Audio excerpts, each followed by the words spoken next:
ये कहानी है सुमित्रा जी की, आज से 40 साल पहले की। आज सुमित्रा जी 75 साल की हैं, लेकिन 40 साल पहले उनके साथ कुछ ऐसा हुआ जो आज भी उन्हें याद है। नमस्कार दोस्तों, मेरा नाम है धीरज जोशी और आप देख रहे हैं द येलो स्टोरीज। आप इस कहानी को प्लीज़ पूरा सुनिएगा और हमें अपने सजेशंस और राय कमेंट बॉक्स में लिख करके भेजिएगा। और अगर आपको हमारी कहानी अच्छी लगें तो प्लीज़ हमारे चैनल को सब्सक्राइब करिए।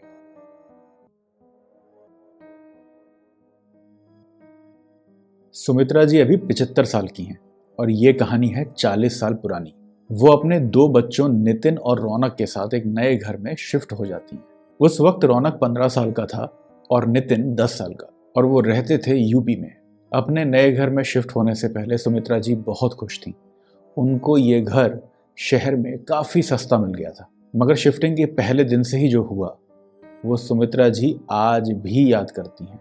उनके छोटे बेटे नितिन को अचानक से काफ़ी ठंड लगने लगी। माँ को लगा कि उसकी तबीयत खराब होती जा रही है, लेकिन उस वक्त आसपास में कोई अस्पताल ना होने के कारण उनको सुबह तक का इंतज़ार करना पड़ता।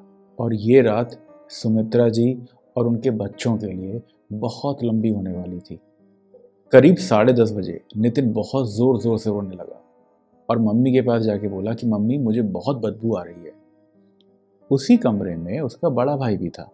उसके बड़े भाई को और सुमित्रा जी को ऐसी कोई बदबू नहीं आ रही थी।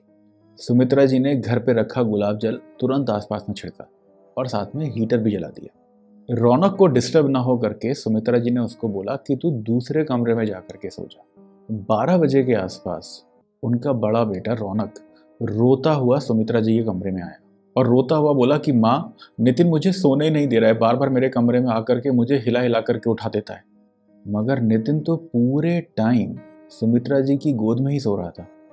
नितिन माँ की गोद में लेटे लेटे ही जोर जोर से हंसने लगा। जब सुमित्रा जी ने उसे थोड़ा सा हिलाया उठाने के लिए तो वो एकदम से उठा और घर के बाहर भाग गया।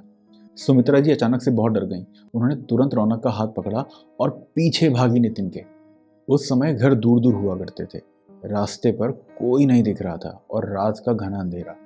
लगभग 1 घंटा हो गया था नितिन को ढूंढते हुए। सुमित्रा जी को नितिन कहीं नहीं मिला। सुमित्रा बहुत घबरा गई थी और डर भी रही थी कि अचानक उनको अपनी छत से एक आवाज़ आई।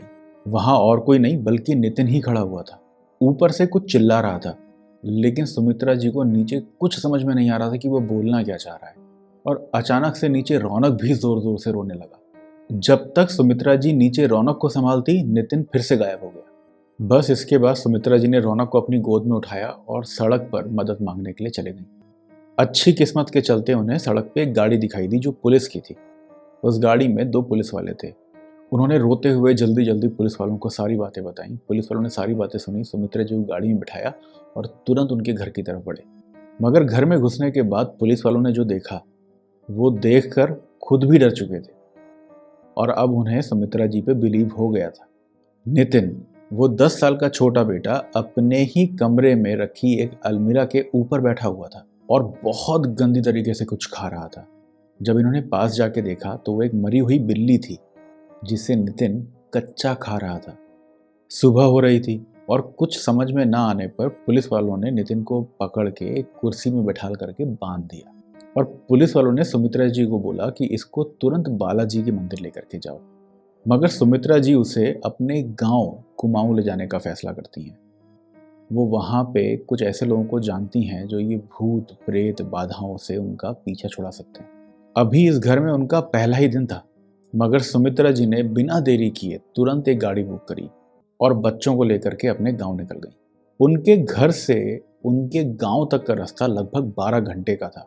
आधा रास्ता बीत चुका था और रात हो चुकी थी। ड्राइवर काफ़ी थक चुका था तो उसने साइड में गाड़ी रोकी और वो नीचे पानी से मुंह धोने के लिए उतरा। दोनों बच्चे सुमित्रा जी की गोद में आराम से सो रहे थे। उसी समय नितिन की नींद खुली और उसने बाथरूम जाने की जिद करी। सुमित्रा जी ने उसे कस के पकड़ के रखा हुआ था।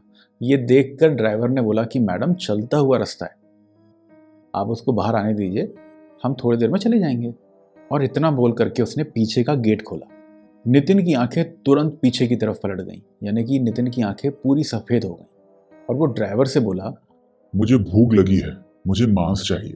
उसकी आवाज़ एक 40 साल के आदमी की तरह थी। और किसी बच्चे के लिए ऐसी आवाज़ निकालना और इतना खतरनाक मजाक करना पॉसिबल नहीं लग रहा था। ड्राइवर भी काफ़ी डर गया।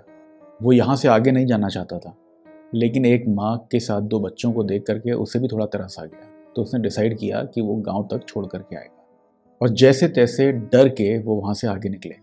अगले 6 घंटे ड्राइवर के लिए भी बड़े खतरनाक थे, क्योंकि नितिन बीच में कभी भी उठता, अलग अलग आवाज़ों में बात करता, कुछ भी डिमांड्स करता, और यहाँ तक कि कई बार तो वो ड्राइवर को मारने की भी कोशिश कर रहा था। गांव पहुंचने के बाद सुमित्रा जी ने तुरंत अपनी माँ, पिताजी और भाई को ये सारी बातें बताई, और तुरंत नितिन को लेकर के उस बाबा के पास पहुंचे। ये व्यक्ति गांव से ही बाहर एक छोटी सी झोपड़ी में रहता था। एक बूढ़ा व्यक्ति, लगभग 65-70 साल का। नितिन वहां पहुंचने के बाद बिल्कुल नॉर्मल बिहेव करने लगा, जैसे उसे कभी कुछ हुआ ही नहीं था। बाबा ने सुमित्रा को बोला कि परेशान होने की बात नहीं है, यहाँ पर कोई भी ऐसी भूत या आत्मा प्रेत एंटर नहीं कर सकती है, ये झोपड़ी बंधी हुई है। बाबा ने सुमित्रा जी को एक लोटे में पानी दिया, नितिन के हाथ में एक काला कपड़ा बांधा और घर पे रखने के लिए कुछ गेहूं के दाने दिए।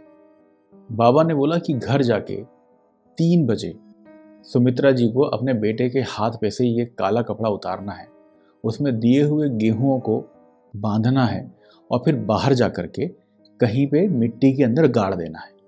ये जो भी आत्मा है वो सामने से खुद आके आपको बता देगी कि वो इसके शरीर में क्यों है, और फिर हम इसका उपाय निकालने की कोशिश करेंगे। जब ये सारी चीज़ें हो जाएं, तो लोटे में रखा हुआ पानी नितिन के ऊपर फेंक देना है, ताकि वो वापस से सही हो सके। सुमित्रा जी ने ठीक ऐसे ही किया, मगर जो सच उनके सामने आया वो बेहद डरावना था। ये रूह या ये आत्मा उस औरत की थी जिसकी ज़मीन पे सुमित्रा जी का नया घर बना था, और ये घर सुमित्रा जी को सस्ते में इसीलिए पड़ा था क्योंकि पुराने ओनर को इस घर से पीछा छुड़ाना था। पुराने ओनर ने ये घर एक परिवार से धोखे से हड़पा था, जिसके चलते उस परिवार की मौत हो गई, या शायद उन्हें मरवा दिया गया। 4 लोगों का परिवार, माँ, बाप और 2 बेटियां, इस जमीन के चक्कर में मारे गए। तब से उस माँ की आत्मा किसी को भी उस जमीन पे रहने नहीं देती। सुमित्रा जी को ये सब नितिन ने एक औरत की आवाज़ में बताया।